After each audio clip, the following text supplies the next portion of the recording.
MC4 connectors, simply connect the DC cables from each string to the respective MC4 connectors according to the labels at the bottom of the Synergy Manager.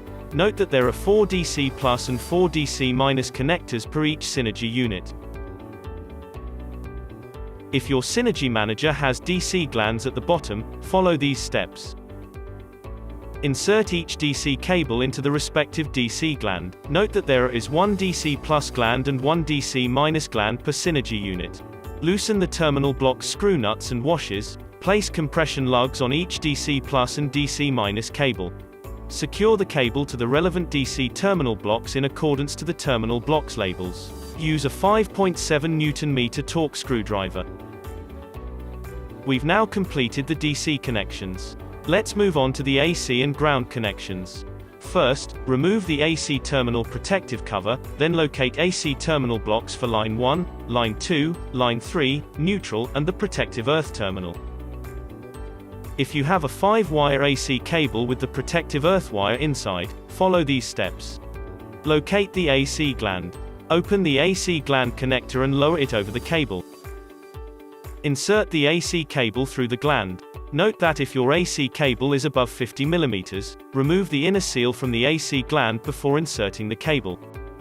We recommend connecting the protective earth wire first, before connecting the rest of the AC wires. Loosen the protective earth terminal fixation screw, drag the protective earth wire to its terminal, and use a 15 Nm screwdriver to tighten the wire. Next, place 1-hole compression lugs and shrinks on 4 of the AC wires. The lugs must be a maximum width of 33 mm, a maximum thickness of 7 mm and a bolt hole size of 10 mm. Then, connect the wires with the lugs and shrinks to the terminal blocks in the following sequence: neutral, line 3, line 2, and line 1. Loosen the terminal block screw nuts and washers.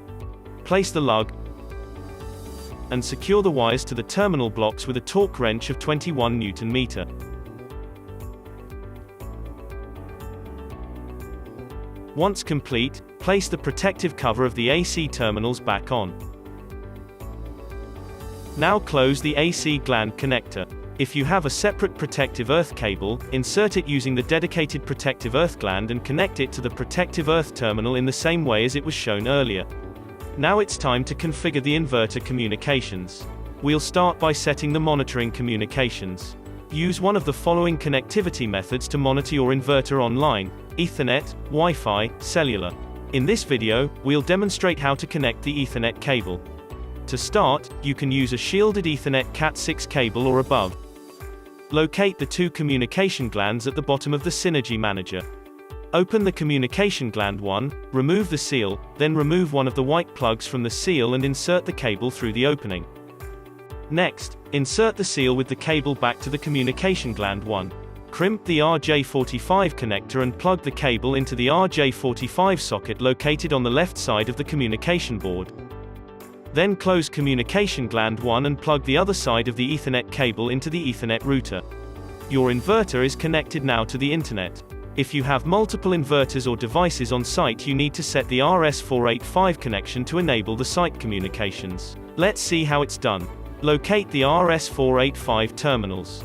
Then prepare a Cat6 or above 3-wire shielded twisted pair cable. Open the communication gland 2, remove the seal, and remove one of the white plugs from the seal. Insert the cable through the opening.